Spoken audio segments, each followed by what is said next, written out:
आपने जब कंपनीज में आईपीओ से पहले इन्वेस्टमेंट करने का सुना होगा तो आपको बहुत सारी क्वेरीज आई होंगी।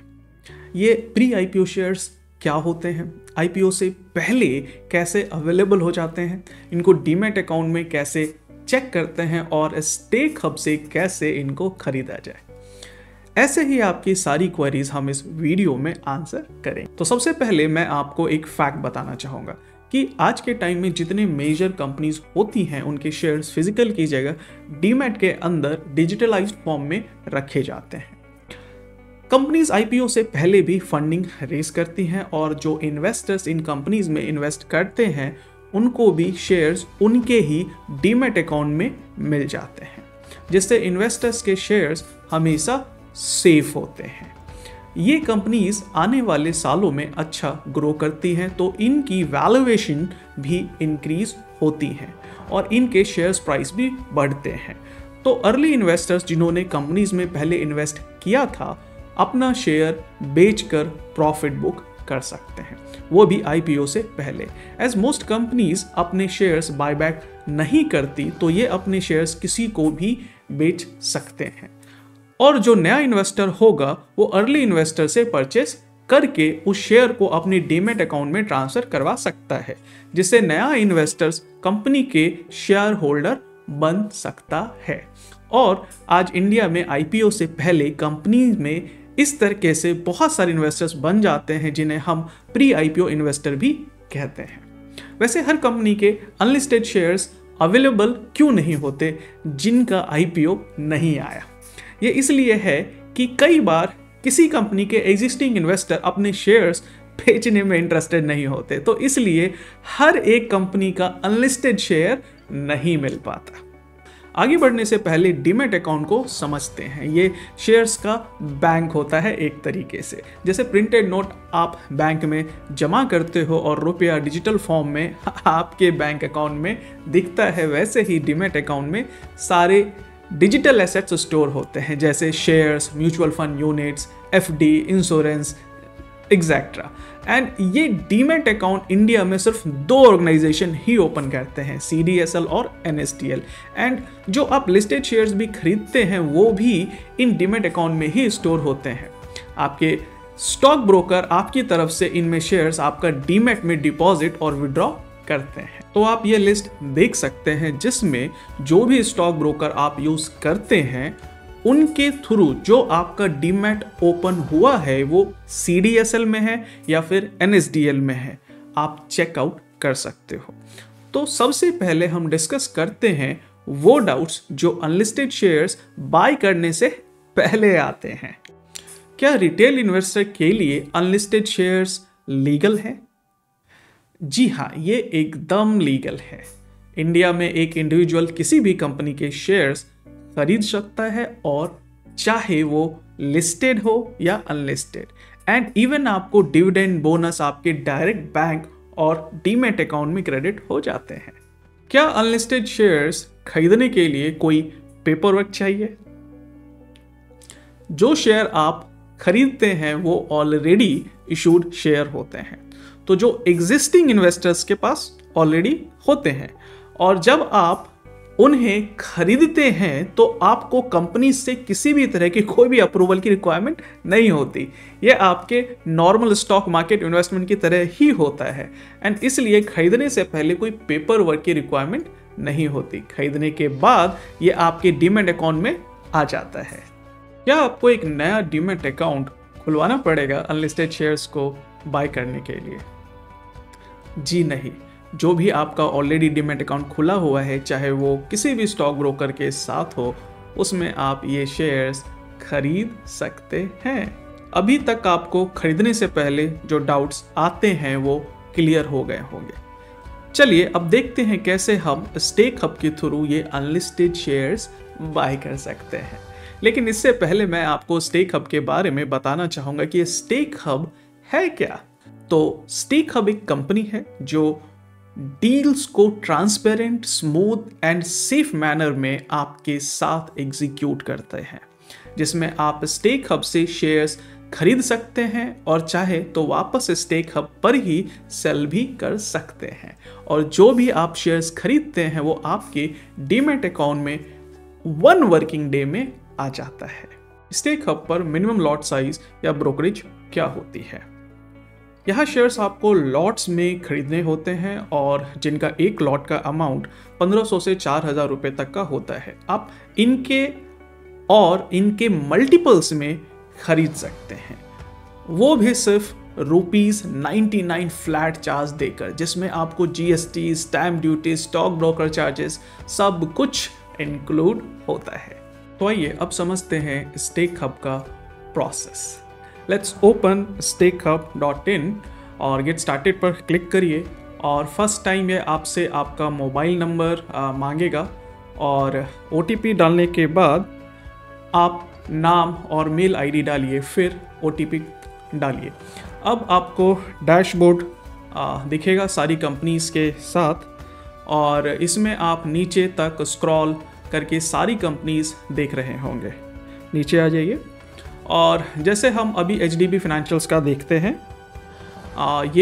यहाँ आप कंपनी की लास्ट 1 साल की स्टॉक की प्राइस मूवमेंट, वैल्यूएशन, उसका PE, रेवेन्यू, कंपनी की financial performance, general information, business model, strength, risk factor, फिर कंपनी के फाइनेंशियल्स हैं, चाहे मेजर शेयर होल्डर हैं, करंट न्यूज़ हैं, सब कुछ देख सकते हैं और फिर आप अपने अकॉर्डिंग कंपनीज को इवैल्यूएट कर सकते हैं एंड अंडर वैल्यूड कंपनीज में इन्वेस्ट कर सकते हैं।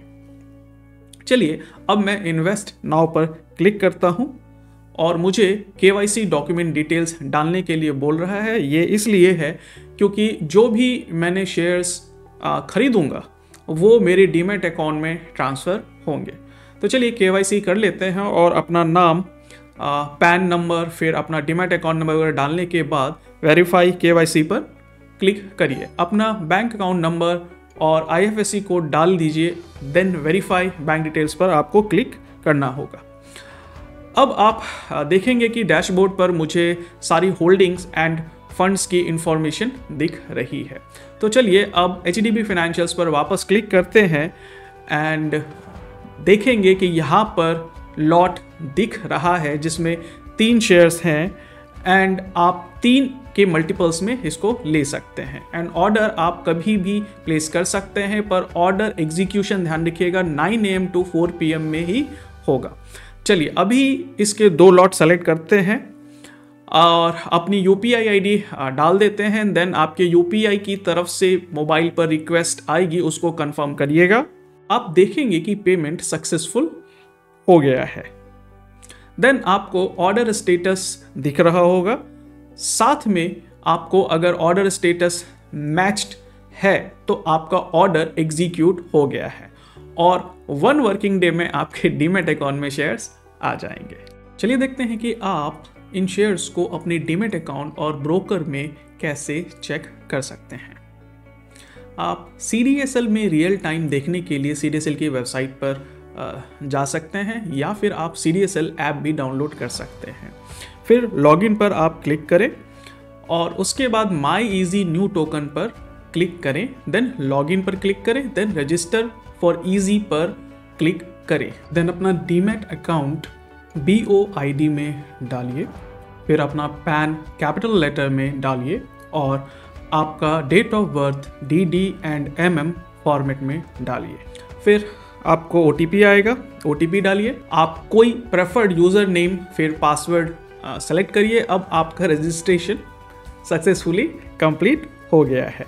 नेक्स्ट स्टेप में अब आप लॉगिन करिए अपना यूज़र नेम पासवर्ड डालकर, फिर OTP डालिए। अब अकाउंट डिटेल में जाके आपके शेयर्स दिख जाएंगे। आप ये सोच रहे होंगे कि इनकी वैल्यू फेस वैल्यू पर क्यों दिखाई जाती है, क्योंकि ये शेयर्स की मार्केट वैल्यू CDSL के पास नहीं होती है, तो इसलिए ये फेस वैल्यू पर ही दिखाए जाते हैं। जैसे ये लिस्ट होंगे आपको इनकी मार्केट वैल्यू भी दिखने लगेगी। अब देखते हैं अगर आपका अकाउंट NSDL में है तो कैसे आप चेक करेंगे। Registration, enter name, in DPID enter first 8 digit of demat account number and in client ID Enter remaining 8 digit of Demat account number. Enter mobile and email registered with it. Username and password set करिए and click on login. And you would be able to see shareholding with unlisted shares.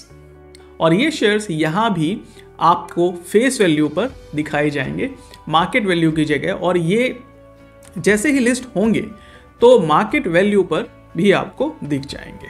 अब देखते हैं कि आप अपने stock broker के account में कैसे देख सकते हैं। ये शेयर्स आपको 2 दिन बाद दिखेंगे क्योंकि स्टॉक ब्रोकर्स के पास रियल टाइम डेटा नहीं होता है।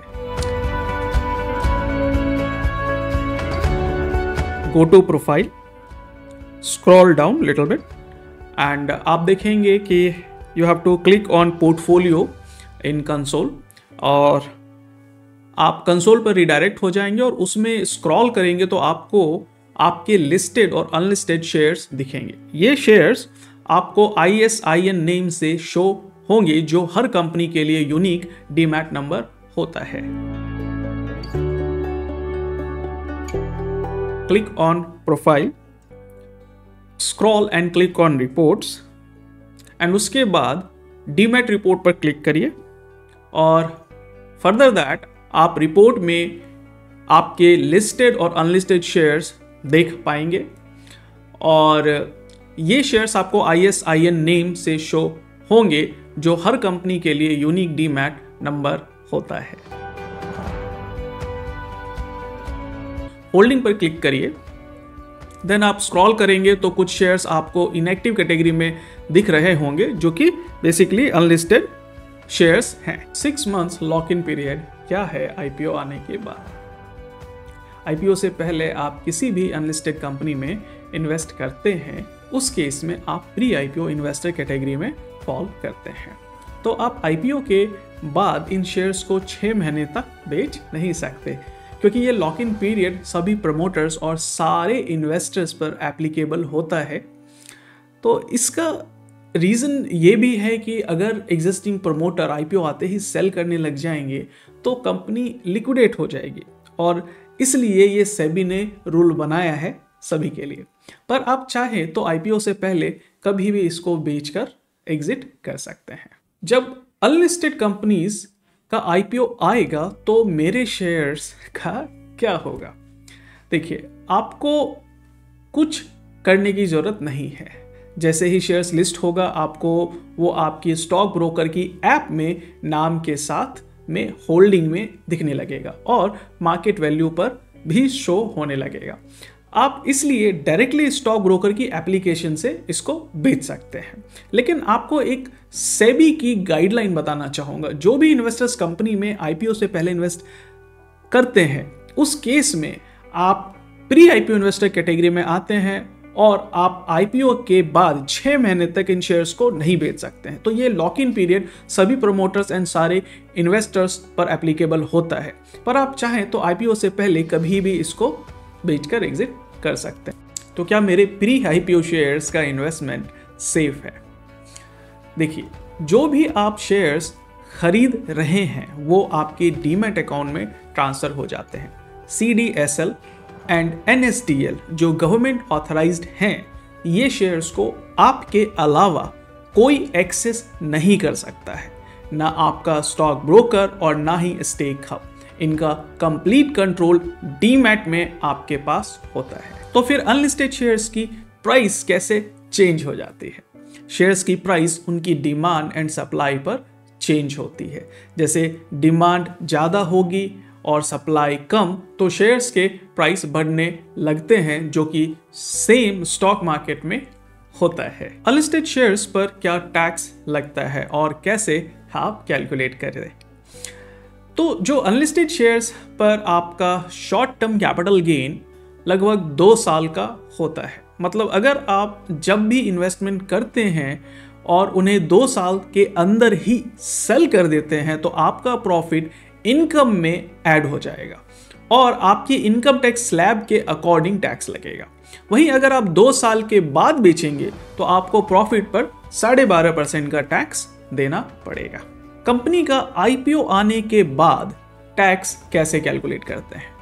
अगर मान लेते हैं आपने कोई शेयर्स 100 रुपये पर बाय किया और उसका 6 महीने बाद आईपीओ आता है 120 पर, और वो आईपीओ लिस्ट होता है 150 पर, जिसे आप आईपीओ आने के 6 महीने बाद 150 पर बेच देते हैं, तो आपकी ब्रोकर की एप्लीकेशन में ये शेयर्स 120 के बेसिस पर प्रॉफिट दिखाएंगे। पर आपको जब टैक्स देना पड़ेगा वो आपके जिस प्राइस पर आपने बाय किया था उस पर कैलकुलेट होगा। इन दिस केस मेरा बाय प्राइस 100 है और सेलिंग प्राइस 150 है, तो 50 रुपये का प्रॉफिट है और आपको STCG के हिसाब से 10 रुपये टैक्स देना पड़ेगा। एक क्वेरी ये थी कि मेरे पास अनलिस्टेड शेयर्स हैं तो क्या मेरे को भी अलॉटमेंट मिलेगी। देखिए, अनलिस्टेड शेयर्स में इन्वेस्टमेंट आपकी डायरेक्ट है एंड आपके शेयर्स आपके डीमैट अकाउंट में सेम डे आ जाते हैं। वहीं आप आईपीओ के टाइम शेयर्स ऑलरेडी आपके पास होते हैं और साथ में आप चाहें तो अलग से भी आईपीओ में अप्लाई कर सकते हैं। इस केस में आपकी दोनों इन्वेस्टमेंट अलग अलग ट्रीट होगी। अगर कोई कंपनी डिविडेंड एंड बोनस देगी तो वो मेरे पास कैसे आएंगे। तो जब भी आप शेयर्स खरीदते हो तो उस कंपनी के पास आपके डीमैट के अकाउंट का अपडेट रहता है, वो भी सारे शेयर होल्डर्स का। तो जब भी कोई कंपनी बोनस अनाउंस करती है तो वो आपके डीमैट अकाउंट में आ जाते हैं, और अगर कंपनी कोई डिविडेंड देती है तो आपके बैंक अकाउंट में जो कि डीमैट से लिंक्ड है डायरेक्टली उसमें आ जाते हैं। क्या हम इन शेयर्स को बेच सकते हैं आईपीओ से पहले? हाँ बिल्कुल, आप अपने शेयर्स आईपीओ से पहले कभी भी बेच सकते हैं। इवन शेयर्स खरीदने के अगले दिन ही बेच सकते हैं। स्टेक हब पर या फिर किसी नोन को भी आप दे सकते हैं। स्टेक हब पर कैसे बेचें? शेयर्स ट्रांसफर करने के 2 मेथड होते हैं, online and offline. Online method आप CDSL ईजीएस्ट लॉगिन से कर सकते हैं एंड ऑफलाइन प्रोसेस के लिए आपको एक DIS डिलीवरी इंस्ट्रक्शन स्लिप भरकर अपने स्टॉक ब्रोकर को देनी पड़ेगी। तो CDSL के थ्रू शेयर्स ट्रांसफर करने का प्रोसेस देखते हैं। ये प्रोसेस CDSL की ईजीएस्ट फैसिलिटी के थ्रू होगा, वो भी CDSL की वेबसाइट पर। तो चलिए CDSL वेबसाइट पर चलते हैं। First, register for CDSL easiest पर क्लिक करिए और DPID जो आपके डीमैट का स्टार्टिंग का 8 डिजिट होता है और क्लाइंट ID जो आपके रिमेनिंग 8 डिजिट होते हैं वो डालिए, फिर OTP डालिए और अब एक यूनिक यूजर नेम सेट कीजिए। साथ में एक सिक्योरिटी क्वेश्चन भी बनाइए अगर आप फ्यूचर में पासवर्ड भूल जाते हैं उसके लिए, एंड ट्रस्टेड अकाउंट पर क्लिक करिए। और अगर आपने CDSL ईजी के लिए पहले रजिस्टर किया था तो, और लॉगिन करने के बाद मिसलेनियस में जाए और अपग्रेड BOID टू ईजीएस्ट पर क्लिक करें। ट्रस्टेड अकाउंट ऑप्शन को सेलेक्ट करके सबमिट करिए और साथ में स्टेक हब का डीमैट अकाउंट भी ऐड कर लीजिए। ट्रस्टेड अकाउंट में देन OTP डालें और सबमिट करें। अब आप देख रहे होंगे स्टेटस में पेंडिंग फॉर ऑथेंटिकेशन शो हो रहा है। तो बेसिकली कुछ ब्रोकर्स BOID अपग्रेडेशन के लिए रजिस्ट्रेशन फॉर्म भी मांगते हैं, जिसमें आपको ये रजिस्ट्रेशन फॉर्म प्रिंट करा के और इसमें अपना नाम सिग्नेचर भर के अपने नियरेस्ट स्टॉक ब्रोकर ऑफिस में जमा करना पड़ेगा। ये सिर्फ कुछ ब्रोकर्स मांगते हैं, अदरवाइज ज़्यादातर ब्रोकर्स आपका BOID अपग्रेड 1 डे में कर देते हैं और कोई फॉर्म भी नहीं देना होता है। तो चलिए आगे का प्रोसेस समझते हैं। आपको 1 दिन बाद क्रेडेंशियल मिलेंगे। उसमें आप सबसे पहले ऐप में मिसलेनियस में एडिट ट्रस्टेड अकाउंट पर क्लिक करना होगा और स्टेक हब का डीमैट ट्रस्टेड में ऐड करना होगा। बेसिकली जैसे आप बैंक ट्रांसफ़र करने से पहले बेनिफिशियरी ऐड करते हैं, वैसे ही शेयर्स ट्रांसफ़र करने से पहले ये ऐड करते हैं। और इसके बाद स्टेक हब का डीमैट अकाउंट डालिए जो कि है 1206500000118362। इसके बाद आप 1 वर्किंग डे में इसे ट्रांसफ़र कर सकते हैं। फिर ट्रांजैक्शन पर क्लिक करिए, देन बीओ लिंकिंग पर क्लिक करें और देन बीओ लिंकिंग सेटअप पर डबल क्लिक करिए। फिर आप स्टेक हब का डीमैट और पैन कार्ड नंबर डालिए, दैट इज ABJCS6672H, और इसको डालने के बाद सबमिट पर क्लिक करें। उसके बाद आपके मोबाइल पर टेक्स्ट मैसेज पर CDSL की तरफ से लिंक आएगा और उसको खोलकर आप अपना डीमैट अकाउंट डालिए। डालने के बाद आपको BO या बायर सेलर लिंक पर क्लिक करना है। फिर आपको अपनी बायर सेलर की डिटेल दिख रही होगी, उसको सेलेक्ट करिए और करके जनरेट OTP करके OTP डाल के एक्सेप्ट करिए, देन ओके करिए और आपकी BO लिंकिंग कंप्लीट हो जाएगी। ऑथराइजेशन होने में 1 दिन का समय लगता है, तो BO लिंकिंग तो सेम टाइम हो जाती है। तो आगे का जो प्रोसेस करने से पहले CDSL का जो स्टाम्प ड्यूटी पे करना इंपॉर्टेंट होता है और ज़्यादातर लोग यही पे करना भूल जाते हैं और उनका जो ऑर्डर होता है वो रिजेक्ट हो जाता है। तो CDSL हर ऑनलाइन ट्रांजैक्शन पर 1 लाख पे 15 रुपए का स्टाम्प ड्यूटी चार्ज करता है। फॉर एग्जाम्पल, जैसे अगर आपने 10,000 के शेयर सेल कर रहे हैं तो आपको लगभग 1.5 रुपया स्टाम्प ड्यूटी देना होगा। तो इसके लिए आपको अपने बैंक अकाउंट की नेट बैंकिंग के थ्रू CDSL का वर्चुअल बैंक अकाउंट नंबर अपनी नेट बैंकिंग में बेनिफिशियरी अकाउंट में ऐड करना होगा, जो कि होगा CDSD plus your 16 digit demat account number और IFSC कोड ICIC 0000104। तो मान लीजिए आपका डीमैट ये है, तो आपको बेनिफिशियरी बैंक अकाउंट में CDSD प्लस डीमैट अकाउंट लिखना होगा और बैंक नेम में CDSL और IFSC कोड में, जैसा मैंने बताया, ICIC 0000104 लिखना होगा। और फिर आपको अपने स्टैम्प ड्यूटी अपने सेल अमाउंट के बेसिस पर कैलकुलेट करके पे कर देना है। और ध्यान रखिए, CDSL स्टैम्प ड्यूटी आप नेट बैंकिंग के थ्रू ही पे करनी होगी या फिर आपको अपने ऑफिशियल बैंक अकाउंट की नेट बैंकिंग ऐप से कर सकते हैं। तो अब स्टेक अप ऐप आप खोल लीजिए और कंपनी सेलेक्ट करिए, फिर सेल पर क्लिक करिए ईजीएस्ट पर और फिर अपनी क्वांटिटी सेलेक्ट करिए और उसके बाद कंफर्म करिए और आपको ये CDSL ईजीएस्ट डिटेल का पेज दिख रहा होगा। तो अब आप साथ में CDSL पोर्टल पर लॉगिन कीजिए और लॉगिन करने के बाद सेलेक्ट करेंगे ट्रांजैक्शंस, सेटअप और फिर बल्क सेटअप।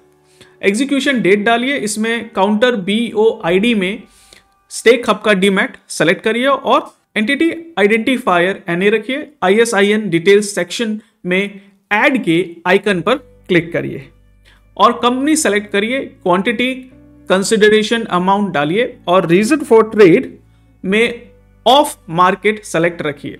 पेमेंट मोड में इलेक्ट्रॉनिक रखिए और फिर bank name and then reference number, date of transfer डालिए, जो कि आप स्टेक हब से ले सकते हैं और सारी डिटेल्स ऐड कर सकते हैं। देन सबमिट पर क्लिक करिए, ओके करिए और वेरीफाई पर क्लिक करिए। देन ट्रांजैक्शन पर सेलेक्ट करिए एंड कमिट पर क्लिक करिए। आपके पास OTP आएगा और उसे डाल दीजिए। उसके बाद पिन डालिए जो आपको CDSL से मिला होगा और आप अगर इसे भूल गए हैं तो फिर मिसलेनियस में जाके रीसेट पिन पे क्लिक करिए एंड देन सिक्योरिटी क्वेश्चन का आंसर डालिए जो आपने ईजीएस्ट रजिस्ट्रेशन के वक्त डाला था। तो फिर सबमिट करिए और आपके पास नया पिन जनरेट होके आ जाएगा।